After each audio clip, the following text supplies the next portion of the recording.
All right, welcome back, everybody. We are doing our NFL picks for week four.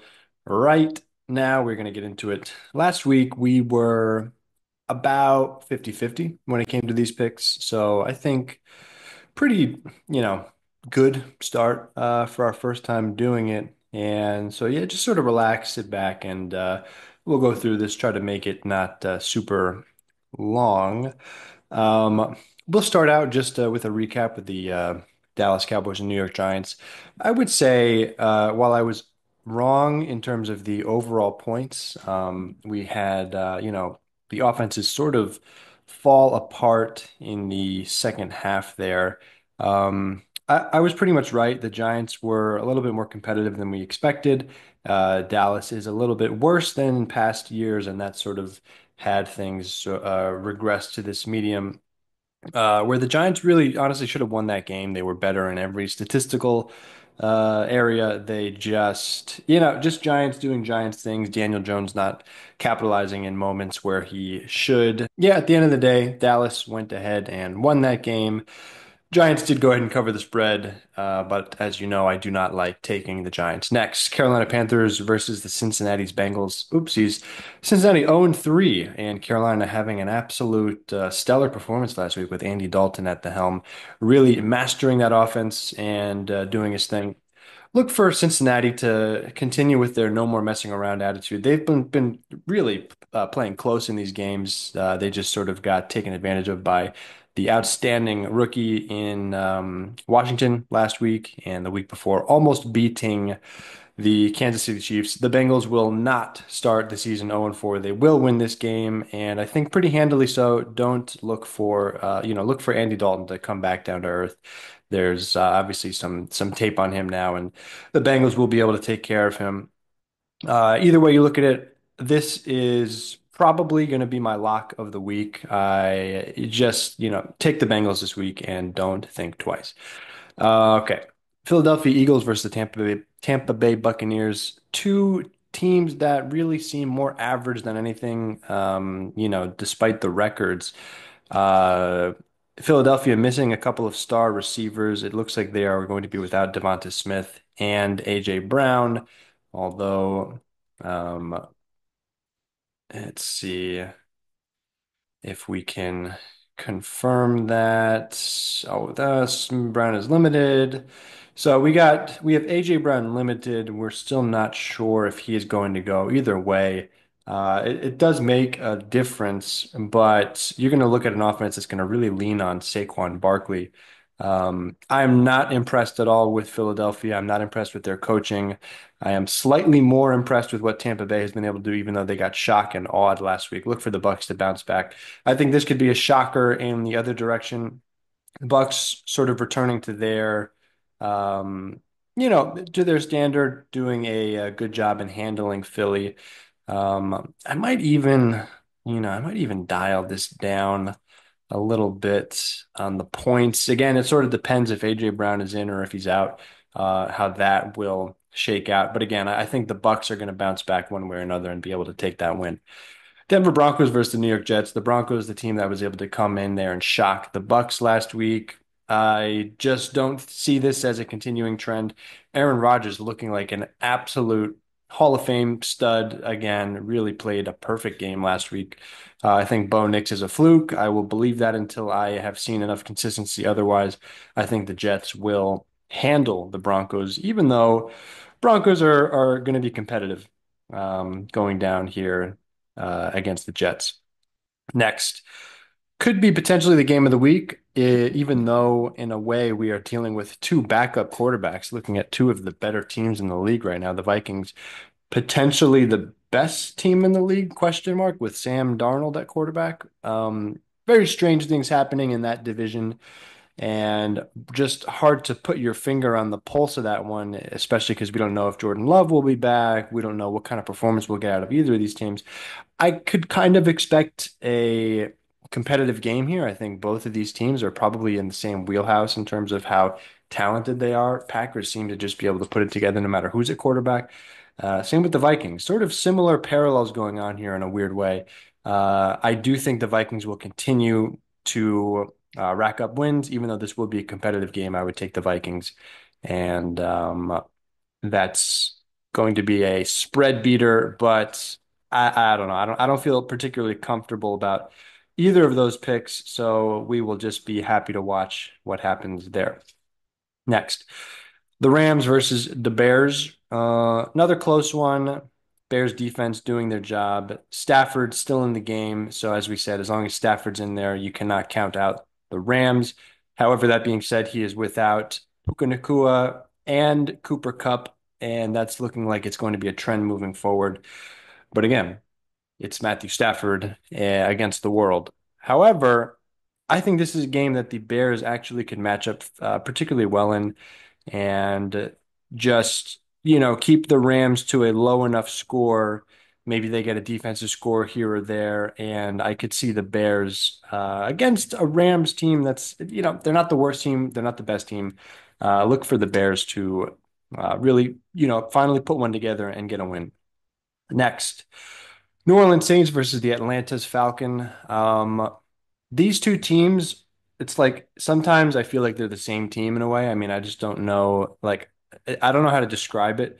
Whenever they play, it seems like they play these extremely competitive games that are separated by like 1 or 2 or 3 points. So I think that's going to be the outcome. And I think New Orleans is just a slightly better overall team, even though the Falcons have been competitive. So that's pretty much it. Who knows? Things can change, and these two teams just play extremely well against each other. It's just going to be a good game, and I think the Falcons will end up winning by 1 or 2 or 3 points, like I said. Or did I say Falcons? I meant New Orleans. Okay. Pittsburgh Steelers versus the Indianapolis Colts. This should be an extremely low scoring game. I would absolutely take the under in this one at 39.5 right now. And reason being is we have not seen enough out of Anthony Richardson coming off a season where his season was ended by injury. He looked good in the early part of last season, but he just has not been able to put it together. Pittsburgh Steelers defense is as stingy as ever. They're going to make it very difficult for him to get any kind of success. I can't see them putting up any, amount of points that's going to really blow this over up. Steelers tending to just put up enough points to win the game, and Fields doing a generally good job of running that offense and making the plays. So I would say Steelers to win that game. I would say the under. I feel pretty good about those. These Steeler games have been pretty consistent in being able to predict them. So that's just the reason I feel that way about that. I don't know why I have the Steelers in the Colts colors. We're going to go ahead and take the Steelers in that one. None of this is a recommendation, by the way. You will lose money if you bet on any of these games. Jacksonville Jaguars versus the Houston Texans. Jacksonville Jaguars are absolutely atrocious this year. Texans, I don't know what's going on with the Texans. They're supposed to be a Super Bowl contender, but they got just absolutely demolished last week. Yeah, that game could have just gotten away from them. People are seemingly not knowing what to do with the Vikings so far. That Vikings defense is just really, really good. And their offense with Sam Darnold just giving teams trouble at this point. So, yeah, Trevor Lawrence is looking like a bust. It's not official, but looking like it. Texans will bounce back this week. Jaguars maybe make it competitive, but again, it's just I think it's a bad matchup for the Jaguars. Whoever they go up against, and the Texans are going to be pissed coming out off of last week. The Texans should win that. They should beat the spread there as well. New England Patriots versus San Francisco's 49ers. San Francisco is beat up, and it is showing in how they are coming out and playing on the field. Not sure what to do with that over under there. I have a feeling we're going to see Drake May at some time soon. Jacoby Brissett's getting really beat up out there, and he's obviously not the long-term solution. They want to give Drake May a little bit of time to see how that NFL world works before throwing him out there. Um, Looking like McCaffrey and potentially Deebo Samuel are going to be out again. Wouldn't touch the bet. We have no idea what's going to happen. Too many injuries, too much inconsistency. Like the Patriots' new head coach, Gerard Mayo, to galvanize the team, keep it competitive. But San Francisco should be able to win this game, even if it does look close at times. Or who knows, it could be an absolute blowout. But I don't think so. I think that game's going to be a little bit closer than people think.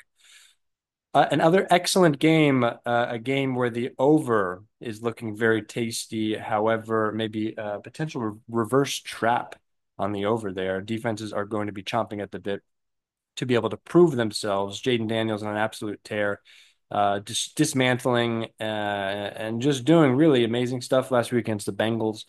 And really, I think they could continue this form and this streak. Although I would not pick Washington to win outright. I could see them coming out and winning in a shocker once again, but I do like the Washington Redskins, or excuse me, the Commanders, to cover that spread. I think it's a pretty solid bet to take. So we will see how that looks when that happens. Okay, Cleveland Browns, Las Vegas Raiders, two a team that has been disappointing so far in Cleveland Browns. Raiders having a really disappointing game last week. There were some shocking upsets. This is another game where I think the over is really looking very good. Deshaun Watson is going to have a lot of trouble against the Raiders defense, and Gardner Minshew is going to have a lot of trouble against the Browns defense. So again, this game is about the QB, the bad QB situation, good defensive situation, the Browns probably phony, and the Raiders getting back to the Raiders. I think the Raiders are going to be able to win this one in a very low scoring game where the under is king. Next, Kansas City Chiefs versus the Los Angeles Chargers. Chargers are in shambles. Herbert looks like he's going to be out, or if not out, he's going to be hobbled and injured. Bosa is also out. The Chiefs, they're not exactly looking like the Chiefs, but they kind of look similar to how they looked last year, like sort of discombobulated, trying to figure themselves out. And then all of a sudden, they're still a very good team and they end up going on to win the Super Bowl. So Chiefs have, not had a lot of trouble this year. I don't think the Chargers are going to give them that much trouble either. Um, I can just, chalk that up as a win for the Chiefs. That's what should happen. Who knows who's going to show up? Maybe the Chiefs, end up taking one off and the Chargers surprise them, kind of like we had some of those surprises last week. I don't really want to touch this game just for that reason alone. This sort of has trap feel to it. So, yeah, if it starts feeling like a trap, it could be a trap, stay away from it. All right. Buffalo Bills versus Baltimore Ravens. The Bills have been looking like the best team in the league so far, just dominating in the way that they do.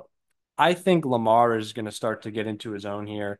And in these early competitive, championship type preview games, Lamar seems to, be able to come out. It's just that when it actually comes down to the real AFC championship and the real playoffs, he isn't able to pull it out. So for that reason, I think Baltimore is just as good a team overall as the Bills are. It's going to be a very competitive, close game. I think Baltimore is going to be able to win this one. And I would take that. I would feel safe taking that bet at this point. Next. Tennessee Titans versus Miami Dolphins, two teams that are going absolutely nowhere this year. Really, Miami due to injuries, Tennessee due to not having a quarterback. I don't know. Don't really want to touch this game. I don't know what's going on with the over/under. I don't know what's going on with the spread. Uh, Really, probably Titans are going to win just because they have the better overall situation than the Dolphins. Dolphins really in shambles. No quarterback, even though Levis is also in shambles. But having a quarterback is better than not having a quarterback, and so for that reason, the Titans should win this game. Uh, Seattle Seahawks versus Detroit Lions. A lot of good games this week. Another good game here. Could be a high score.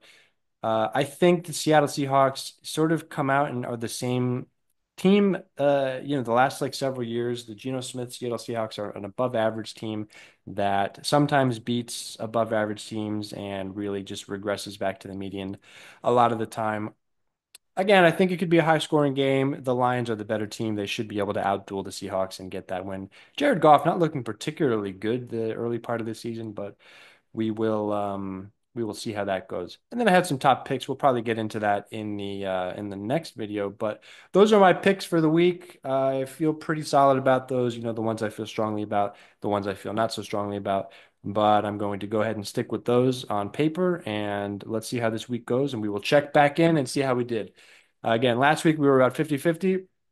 See if we can get that percentage up to about 55, 60, 65%. And yeah. we will go from there. Let me know what you guys think, and I will see you guys in the recap. Peace.